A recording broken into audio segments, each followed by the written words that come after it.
ኖላዊ ሚዲያ የቤተ ክርስቲያን የሆነውን ብቻ። በስመ አብ ወወልድ ወመንፈስ ቅዱስ አሐዱ አምላክ አንድ አምላክ በሆነ በአብ በወልድ በመንፈስ ቅዱስ ስም ሰኔ 21 በዚህች ዕለት የአዳምና የዘሩ ድህነት የተደረገባት አምላክን የወለደች የእመቤታችን የቅድስት ድንግል ማርያም የታላቁ በዓል መታሰቢያና በዓለም ሁሉ የቤተ ክርስቲያን መታነጽ መታሰቢያ ነው።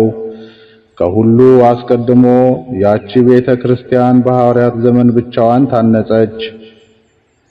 ይኸውም ጳውሎስና በርናባስ በአሕዛብ ውስጥ በሰበኩ ጊዜ ክብር ይግባውና በጌታችን በኢየሱስ ክርስቶስ አመኑ። ከሰዎች ቤቶች በቀር ቅዱስ ቁርባንን የሚቀበሉበት ቤተ ክርስቲያንም አልነበራቸውም ነበር። ስለዚህም ወደ ጴጥሮስና ወደ ሐዋርያት ሁሉ ስለ ቤተ ክርስቲያን መታነጽ ጉዳይ የለመኑ መልእክትን ላኩ። ሐዋርያትም እንዲህ ብለው መለሱላቸው፣ ክብር ይግባውና ያለ ጌታችን ፈቃድ እኛ ምን አንሰራም። ነገር ግን የምንሰራውን እስኪረዳን ድረስ ወደ እግዚአብሔር እየጸለዩና እየማለዱ አንድ ሱባዔ ይጾሙ ዘንድ ወደ ሃይማኖት የተመለሱ አሕዛብን እዘዟቸው። እንዲህም አዘዟቸው። በሱባዔውም ፍጻሜ ክብር ይግባውና ጌታችን ኢየሱስ ክርስቶስ ተገለጸላቸው። ሐዋርያትን ሁሉ ከየአገሮች ሁሉ እስከ ፊልጵስዩስ በደመና ሰበሰባቸው። ከእሳቸውም ጋር ጳውሎስና በርናባስ ነበሩ። ጌታችንም ባረካቸው፣ እንዲህም ብሎ ናገራቸው። ይህች ዕለት በእናቴ በማርያም ስም በአራቱ ማዕዘነ ዓለም አብያተ ክርስቲያናት እንድታንጹ የፈቀድኩባት ናት። ይህንንም ብሎ ከከተማዋ በስተምስራቅ በኩል አወጣቸው። የቤተ ክርስቲያን ቦታና መሠረቷን ወሰነላቸው። ከእርሳቸውም ጋር የእግዚአብሔር ኃይል ነበረ። የቤተ ክርስቲያኒቱ ሕንጻዋ እስከተፈጸመ ድረስ ደንጊያዎች በሐዋርያት እጆች ውስጥ ይለመልሙ ነበረ። ጌታችንም ነዋየ ቅድሳቷን አልባሳቷንና መሠዊያዋን አዘጋጀ። ከዚህም በኋላ ጌታችን እጁን በጴጥሮስ ራስ ላይ ጭኖ በአራቱ ማዕዘነ ዓለም ውስጥ አርሳይሮስ ብሎ ሾመው። ይህም ሊቀ ጳጳሳት ማለት ነው። ለሐዋርያት አለቃ ጴጥሮስ ከጽንፍ እስከ ጽንፍ የጳጳሳት አለቃ ይሆን ዘንድ ይገባዋል እያሉ ሰማያውያን መላእክትና ምድራውያን ሰዎች 3 ጊዜ አሰምተው ተናገሩ። ከዚህም በኋላ ጌታችን ሐዋርያትን የቁርባኑን ቅዳሴ ሥርዓት ያከናውኑ ዘንድ ለሕዝቡም ሥጋውን ደሙን ያቀብሏቸው ዘንድ አዘዛቸው። እንዲህም የሚል አለ። ራሱ መድኃኒታችን ቀድሶ ሥጋውና ደሙን ለሐዋርያት አቀበላቸው። እንዲህም አላቸው፣ በዚህች ቀን የእጃቸውን ሥራ እንዳይሰሩ ሕዝቡን ሁሉ እዘዟቸው። ይኸውም በሰኔ ወር 21 ቀን ነው። ከዚህ በኋላ መድኃኒታችን ከእርሳቸው ዘንድ በታላቅ ክብር ወደ ሰማያት አረገ። ከዚያችም ቀን ጀምሮ አባቶቻችን ሐዋርያት በዓለም ሁሉ ውስጥ አምላክን በወለደች በእመቤታችን ቅድስት ድንግል ማርያም ስም ቤተ ክርስቲያን የሚያሳንጹ ሆኑ። በቂሳርያው ሊቀ ጳጳሳት በባስልዮስ ዘመን እንዲህም ሆነ። በእመቤታችን ቅድስት ድንግል ማርያም ስም ቤተ ክርስቲያን በሠራ ጊዜ በውስጡ የእመቤታችንን የማርያምን ስዕል ይስልበት ዘንድ ሰሌዳ ፈለገ። ሰዎችም በአንድ ባለጸጋ ዘንድ ስለ አንድ መልካም ሰሌዳ ነገሩት። ቅዱስ ባስልዮስም ሰሌዳውን እንዲሰጠው ወደ ባለጸጋው ላከ። ባለጸጋውም ይህ ሰሌዳ ለልጆቼ ነው አለ እንጂ ፈቃደኛ አልሆነም። ከዚህም አልፎ በመድፈር በእመቤታችን ቅድስት ድንግል ማርያም ቤተክርስቲያን ላይ የስድብ ቃል ተናገረ። ወዲያውኑም በድንገት ወድቆ ሞተ። ልጆቹም ፈሩ። ያንን ሰሌዳ ከብዙ ወርቅና ዕንቁ ጋር ወደ ቅዱስ ባስልዮስ አምጥተው የአባታቸውን በደል ያቃልልለት ዘንድ ለመኑት። ቅዱስ ባስልዮስም ያንን ሰሌዳ ወስዶ የእመቤታችንን ስዕል ይስልበት ዘንድ ለሰዓሊ ሰጠው። እመቤታችንም ቅድስት ድንግል ማርያም በሌሊት ራእይ ለቅዱስ ባስልዮስ ተገለጸችለት። ስዕሏንም በዚያ ሰሌዳ ላይ እንዳይስል ከለከለችው፣ ከአመፀኛ ሰው እጅ ወስዶታልና።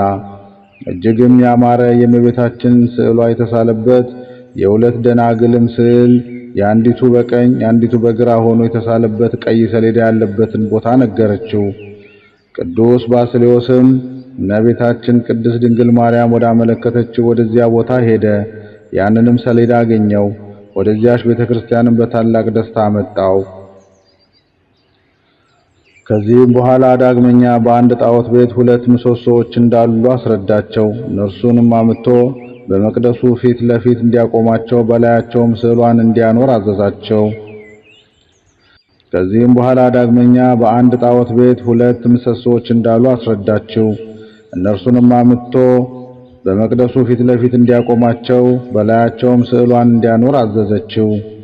ቅዱስ ባስልዮስም እነዚያን ምሰሶዎች ያመጣቸው ዘንድ ሄደ። መሰሪያኑም ሊከለክሉት ፈለጉ። ጌታችንም ኃይላቸውን ደመሰሰ። እነዚያንም ምሰሶዎች አምጥቶ በቤተ መቅደሱ ፊት ለፊት አቆማቸው። በላያቸውም የእመቤታችን የቅድስት ድንግል ማርያም ስዕሏን አስቀመጠ። እግዚአብሔርም ከነዚያ ምሰሶዎች በታች የውሃ ምንጭ አፈለቀ። በውስጧም የሚታጠብ ሁሉ ካለበት ደዌ ሁሉ የሚድን ሆነ። እንዲሁም ከእመቤታችን ማርያም ስዕል በሽተኞችን ሁሉ የሚፈውስ የዘይት ቅባት ፈሰሰ። ይህ ሁሉ የሆነ የእመቤታችን ቅድስት ድንግል ማርያም ቤተክርስቲያን በነበረችበት በሰኔ ወር በ21 ቀን ነው። በዚያችም ቀን እንዲህ ሆነ።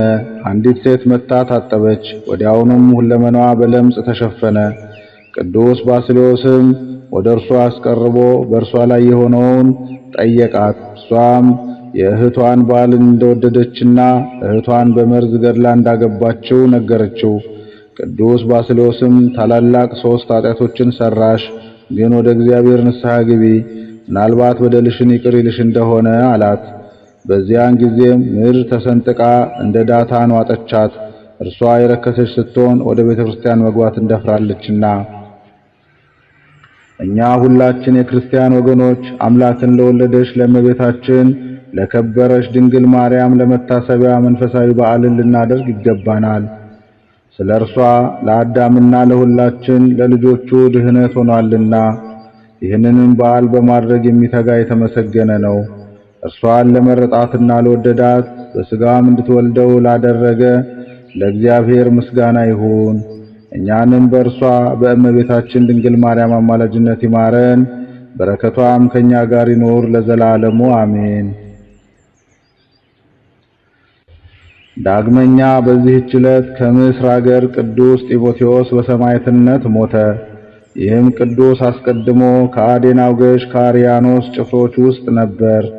ሰው ሁሉ ጣዖታትን እንዲያመልክ የሚያዝ የዲዮቅልጥያኖስ የመልእክት ደብዳቤ በተነበበ ጊዜ ይህ ቅዱስ ከሕዝቡ መካከል ተነስቶ የንጉሡን ደብዳቤ ወስዶ ከሕያው እግዚአብሔር ልጅ ከኢየሱስ ክርስቶስ በቀር ሌላ አምላክ የለም ብሎ የከሃዲውን ንጉሥ የመልእክት ደብዳቤ ቀደደ። መኮንኑም ድፍረቱን አይቶ ወደ እርሱ ገስግሶ ሄደና የራሱን ጠጉር ይዞ አንስቶ በምድር ላይ ጣለው። ታላቅ ድብደባም እንዲደበድቡ ታዘዘ። ሁለተኛም ሁለመናው እስኪደቅ እንዲደቁሱት አዘዘ። እርሱም የሕያው እግዚአብሔር ልጅ ጌታ ኢየሱስ ክርስቶስ ሆይ እርዳኝ እያለ ይጮህ ነበር። ጌታችንም ትዕግስቱን አይቶ መልአኩን ልኮ ከስቃዩ አድኖ ጤነኛ አደረገው። ወደ መኮንኑም ቀርቦ ከሕያው እግዚአብሔር ልጅ ከአንዱ ከኢየሱስ ክርስቶስ በቀር ሌላ አምላክ የለምና አንተ ከሃዲ እፈር አለው። ያን ጊዜ ይዞ ጽኑ ስቃይን አሰቃየው። በመጋዝም መግዞ ሰቀለው። ከዚህም በኋላ ስጋው እንደ ሰም ቀልጦ እንደ ውሃ እስቲፈስ በብረት ምጣድ ውስጥ አበሰለው። ከከተማ ውጭም ጣሉት። ክብር ይግባውና ጌታችን ኢየሱስ ክርስቶስም ያለምንም ጉዳት አንስቶ ጤነኛ አደረገው። ወደ መኮንኑም ተመልሶ ከሕያው እግዚአብሔር ልጅ ከጌታ ኢየሱስ ክርስቶስ በቀር ሌላ አምላክ የለምና አንተ ከሃዲ እፈር ብሎ ጮኸ። ይህንንም ድንቅ ተአምር አይተው ቁጥር የሌላቸው ብዙ አሕዛብ ክብር ይግባውና በጌታችን በኢየሱስ ክርስቶስ ስም አምነው በሰማዕትነት ሞቱ። መኮንኑም ማሰቃየቱ በሰለቸው ጊዜ ራሱን በሰይፍ እንዲቆርጡ አዘዘ። የድል አድራጊነት አክሊልንም በመንግሥተ ሰማያት ተቀበለ። ለእግዚአብሔር ምስጋና ይሁን። እኛንም በዚህ ድል አድራጊ ሰማዕት አማላጅነት ይማረን፣ በረከቱ ከኛ ጋር ትኑር ለዘላለሙ አሜን። በዚህች ቀን ለአባቶች ሊቃነ ጳጳሳት አራተኛ የሆነው የእስክንድርያ ሊቀ ጳጳሳት አባ ከላዲያኖስ አረፈ። ይህም ቅዱስ በወንጌላዊው ማርቆስ እጅ የክርስትና ጥምቀትን ተጠመቀ። እርሱም ዲቁና ሾመው፣ ደግሞም ቅስና ሾመው። የቤተ ክርስቲያንን ትምህርትና ሕግ ጠንቅቆ ተማረ። አባ ሜሊዮስም ባረፈ ጊዜ ይህን አባት መርጠው በእስክንድርያ ከተማ ሊቀ ጵጵስና ሾሙት። 11 ዓመት ያህል በቀናች ሃይማኖት እያጸናቸው በትምህርትና በምክር ሁሉ እንደሚገባ የክርስቶስን መንጋዎች ጠበቀ። ልዑል እግዚአብሔርንም አገልግሎ በሰላም አረፈ። ለእግዚአብሔር ምስጋና ይሁን። እኛንም በዚህ አባት ጸሎት ይማረን፣ በረከቱም ከኛ ጋር ትኑር ለዘላለሙ አሜን። በዚህች ቀን ሐዋርያው ቶማስ በመሸታ ቤት ባረዷት በአንዲት ሴት ላይ ላደረገው ተአምር መታሰቢያ ነው። በረከቱ ከኛ ጋር ትኑር ለዘላለሙ አሜን። በዚህች ዕለት ሜሮን የተገኘበት ነው። ዳግመኛም የአስታፍን አጽም የተገኘበት ነው። በረከቱ ከኛ ጋር ትኑር ለዘላለሙ አሜን።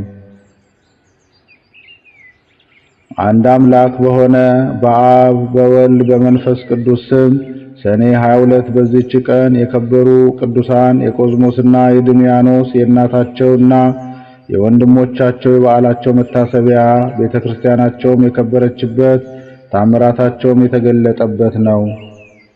በዚህች ዕለት ለመነኮሳት መጀመሪያቸው ለሆነ ለከበረ እንጦስ ረድ የነበረው የዋህ ጳውሎስ አረፈ። ለእግዚአብሔር ምስጋና ይሁን።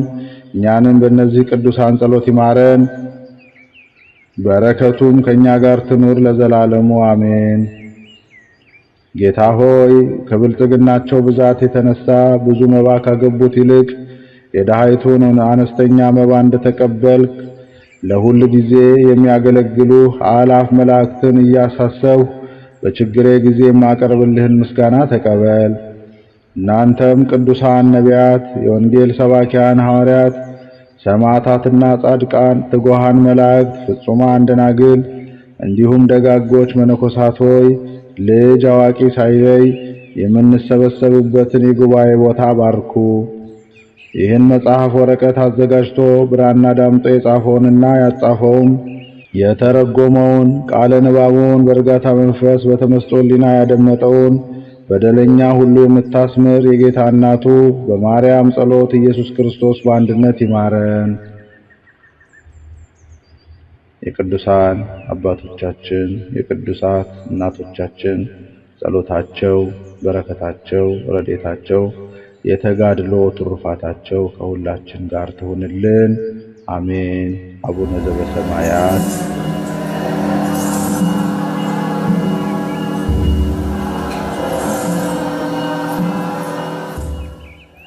ኖላዊ ሚዲያ የቤተ ክርስቲያን የሆነውን ብቻ